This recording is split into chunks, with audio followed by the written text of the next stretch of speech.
Here's a quick tips on how to create a clipping mask in Photoshop. We're going to use this image.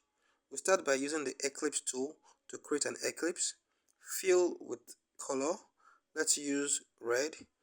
Drag to the center of our image. Then we drag this layer below the image layer and duplicate the image layer. We then hide the top layer and create a clipping mask on this layer like this.